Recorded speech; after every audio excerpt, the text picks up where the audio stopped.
Well, good evening, ladies and gentlemen. If you can bear with it, I know that I would certainly like to hear a little bit more from Ari Shavit, and I hope you will join us for some Q&A that will take just a few minutes if we can elucidate some further wisdom from him.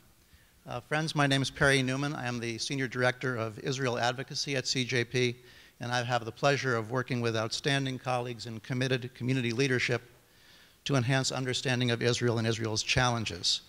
I have the pleasure now of facilitating a bit of back and forth with Ari, whose comments this evening in particular, but whose writings and observations generally raise a number of issues and questions that almost beg for further discussion. Now, Ari, you've kindly agreed to engage in a bit of back and forth with me, so I unfortunately won't have to beg for that discussion. But if I may, let me first thank you again for your remarks and observations and move without further delay into some discussion, particularly of some things raised tonight, but of some questions that linger in the background of all discussions of Israel. And I'd like to begin first by asking you some questions regarding the potential for dialogue between Israel and the Palestinians. Dialogue between Israel and the Hamas is indirect at best and seemingly contrasts markedly with the relationship between Israel and the political leadership in the Palestinian Authority. In that regard, Shimon Peres has many times stated that he considers Abu Mazen or Mahmoud Abbas a partner for peace. While there is cooperation between Israel and the Palestinian Authority on matters such as security and economic development, President Abbas has also been making statements recently that many, including the Prime Minister, consider to be incitement to violence against Israelis and Jews. So the question, do you feel that Abbas is a negotiating partner who can first be trusted, and second, is able to lead his people to some kind of sustainable resolution with Israel? Thank you so much. I'll try to keep the answers really brief, as we talked quite a lot this evening. So let me be as precise as I can. I'm an Abbas skeptic. I've been for a while. And there are several reasons for that. I think that the record shows that at moments of truth in the last 20 years, he disappeared. He promised us the bail-in Abu Mazen document in 1995.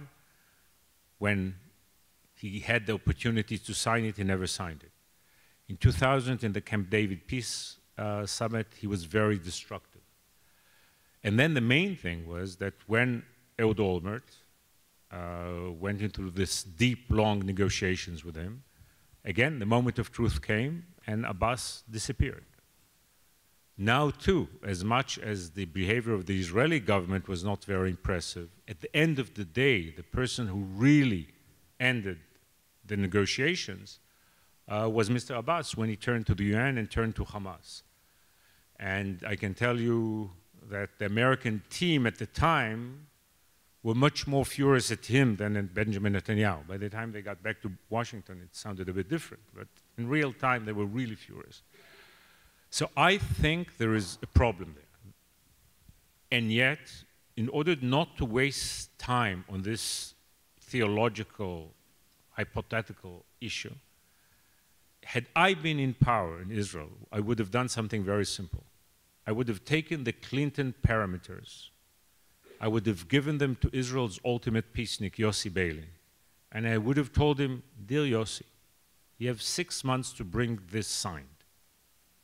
If you bring that signed, no argument, I have no ideological problem. But I will not waste a day waiting for that to happen. So I will use the 6 months in order to plan that other peace project that I'm talking about. If I'm proven wrong, I'll be the happiest person on the planet. But if I'm proven right, then no more wasting of time, no more settlement building, but let's begin launching two-state dynamics immediately. So we will have a two-state state that will eventually lead to a perfect two-state solution when the time comes. So let me follow up with another question about President Abbas then. He is now well into his, what we might call his extended administration as president.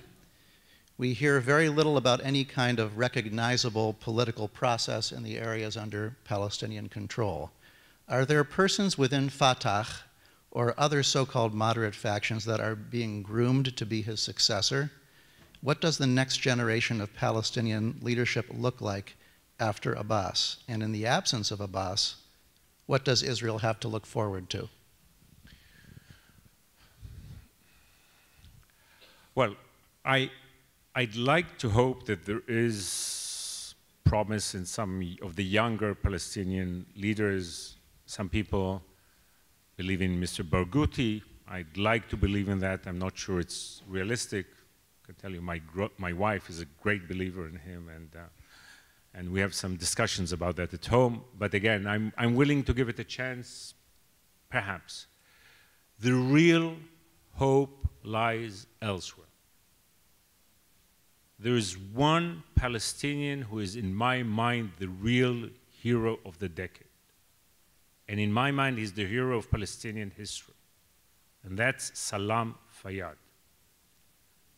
I understand the conflict, the tragedy of the conflict. I understand why Palestinians want to kill me. It's part of the conflict, of the tragedy. I do not understand why for nearly 100 years they did not have a leadership that cared about their own children. My dear friend and distinguished colleague Tom Friedman used to say that when you Google Yasser Arafat and the Palestinian health system, nothing comes out. That was the problem with the Arafat leadership, and to a degree, less so, but to a degree even with Abbas. Salam Fayyad is a real hero because he changed that. He was the first Palestinian leader who tried to bring law and order, prosperity, build institutions. He really cared about his fellow Palestinians. That's where real hope lies. Sadly, Fayyad is out of office now. I hope he will return. But I think that whether he returns or not, Fayyadism is still there. I know enough Palestinians. The good news in this gloomy region is that there is a Palestinian business class, there is a Palestinian middle class, there are life-loving Palestinians, mainly in the West Bank, I mean in Gaza too, but they are oppressed, that we can work with.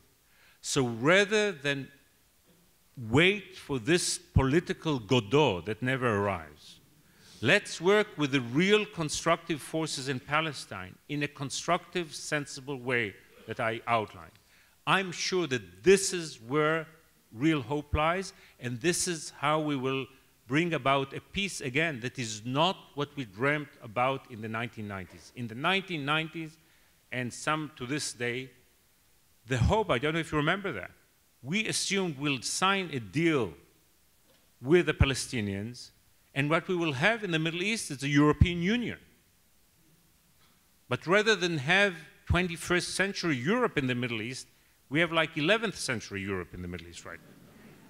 So let's see this, and let's work with those Palestinians and those moderate Arabs who want to move forward, but again, while addressing reality as it is, the difficulties as they are, and building, I would say, rather than have idle, sterile peace processes, let's have peace as a process.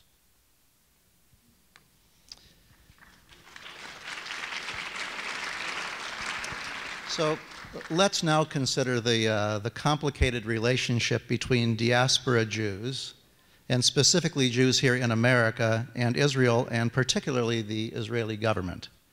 I think it's fair to say that many Americans and American Jews, even very strong supporters of Israel, are frustrated by the repeated announcements of approvals for new housing units in and around parts of Jerusalem or parts of the West Bank, even as efforts to restart negotiations are ongoing. The US government has been increasingly outspoken in its condemnation of these approvals, clearly citing them as impediments to a negotiated solution. Now, presumably the angst experienced by the diaspora is not the first thing that the Prime Minister worries about every morning, but what we might call settlement policy is a major problem for many of Israel's supporters, and therefore one might say for Israel. So the larger question is, to what extent does the Israeli government consider the attitudes and opinions of the American Jewish community? Does the Prime Minister listen to anyone from outside his government on these issues? And more generally, how can diaspora Jews effectively make known their positions and/or influence government actions? Well, you know, I gave your communities so much praise. Let me say something a bit different. You had Benjamin Netanyahu here for a few years in town. You failed in educating him. I'm amazed by the phenomena of people whose English is so good and their understanding of some aspects of American life is so deep, who do not get it, who do not see where America really is, where definitely new America is, and they do not see where the American Jewish community is. We are suffering from a phenomenon. We are, in several respects, we are victims of our own success. It's true for Israel in some ways, because our success allows us to ignore these challenges that I was talking about. But sometimes some of us are victims of our success here, because we live within these structures that are still strong and powerful, and we do not see the world outside. And sadly, I do not want to get into the personal issue of the Prime Minister, although I'm so frustrated by this ununderstandable pattern of behavior on his behalf, because he should know better. Now, we had so many, you know, Yiddish-speaking prime ministers who didn't know America that well, except for Golda Meir. But they realized what's going on here, and they knew how to be cautious and smart. And what I see in the last years is incomprehensible. So I think that, first of all, we have to understand something deep. Ultra-Orthodox Jews do not need Israel. They'll be okay in their ghettos in 100 years' time, and probably in 1,000 years' time, even if there's no Israel. It's you people and us people, non-ultra-Orthodox Jews, who need Israel so much. We need an Israel that is a powerhouse to a modern, liberal, democratic Jewish identity. We need it as an anchor to our life here, or in Cleveland, or in Cincinnati. But what developed in recent years is, in my mind, a historic crime, because we let ultra-Orthodox forces in Israel and extreme nationalist forces in Israel drive away your youngsters. So it's time for us to wake up and to seize control and to create a real alliance, an active alliance, between liberal Jews in this country and liberal Jews and non-Jews in Israel, in order to save Israel's soul, both for us there and for you here. So it's time to wake up, because the present politics of Israel is petty, is dangerous, and it does not see this issue as it is. And we all must unite, re-energize ourselves, remobilize ourselves, and act.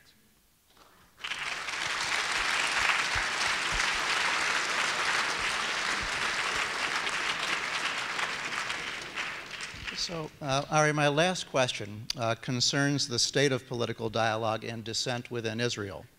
Anyone who's spent any time in Israel, let alone followed Israeli politics, knows that Israelis are not shy about expressing their opinions. Yet, during Operation Protective Edge and thereafter, our media here carries stories of Israelis, particularly on the political left, who claim that they were being squelched, ostracized, marginalized, or worse. A guest column in the New York Times by Meirav Zonzain, a blogger at the left-wing magazine 972, shone a harsh light on a number of fissures in Israeli society and bemoaned the rise of a kind of ultra-nationalism that had killed dissent in the country. Within a short time, predictably, Israel being Israel, a strong and contrary view emerged, this time appearing in Haaretz by Noah Ephron, and noting that there's plenty of dissent in Israel, but it has failed because the dissenters have failed to make their case. So which brings us mercifully to my last question. is there a political left anymore in Israel? And if not, why not? First of all, regarding the anti-democratic patterns in Israel, there is a problem, but let's not overstate it, and let's not take it out of proportion. I said in some earlier meeting today that I am very sensitive to any form of intellectual totalitarianism. I'm very sensitive to this. I'm very proud of the fact that I don't have a totalitarian bug in me whatsoever. I can tell you in a cautious manner that it's not only on the right that people are not very tolerant to views of others. I've seen some phenomena in the Israeli left, in the international left, in the American left. I think that we should all question ourselves and examine ourselves. And I'm really for free speech in the best way. I'm not afraid of any thought. I'm against any censorship. I definitely condemn those people on the right who try to do that during the summer. There was such phenomena. But let us all look at all of these phenomena. We've seen such things on different sides of the aisle throughout the years in Israel, and we still see it today. Basically, Israel is still a robust, free society in a very impressive way. So again, there are these dark forces, and I'm not now talking about the freedom of expression in this sense. There are those dark forces, the real extreme racist phenomena that we should battle, that I'm so ashamed of, and we have to fight them in a vigorous way. But basically, is Israel, again, the institution part of our democracy is dysfunctional, but the spirit of the people is a free spirit. And let us not forget that. Talking about the left, and it has to do with these dissidents, the real answer is, in my mind, is to redefine ourselves. We, since Rabin, we did not have the Israeli left of center do serious intellectual work to see where our mistakes were. I keep looking around. I'm not talking about Ben-Gurion now and Roosevelt. I'm looking for an Israeli Clinton. You need someone to come along who will have our values and ideals, but will see where reality is and will deal with that. The two problems of the Israeli center-left, or what I call the Israeli WASPs, the white Ashkenazi supporters of peace,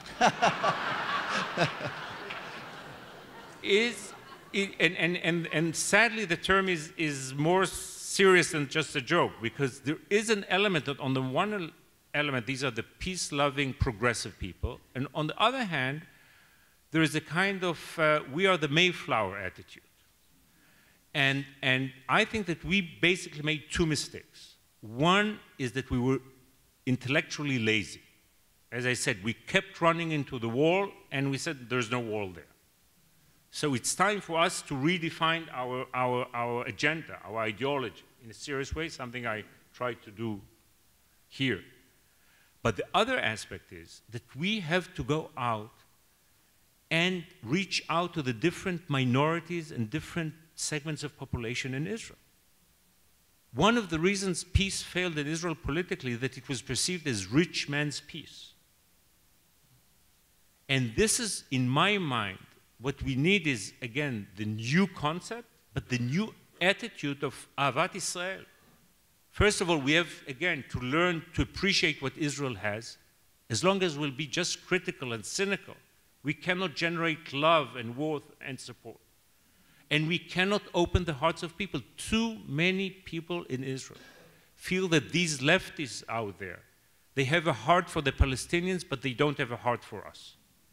If we'll convince the working people, the working class, the people of Sderot and Ofakim, of Beersheba, that we care about them, that we deal with their problems, we combine the housing issues and the health issues and all that with the occupying issue, then we'll move into another new dimension. So I'm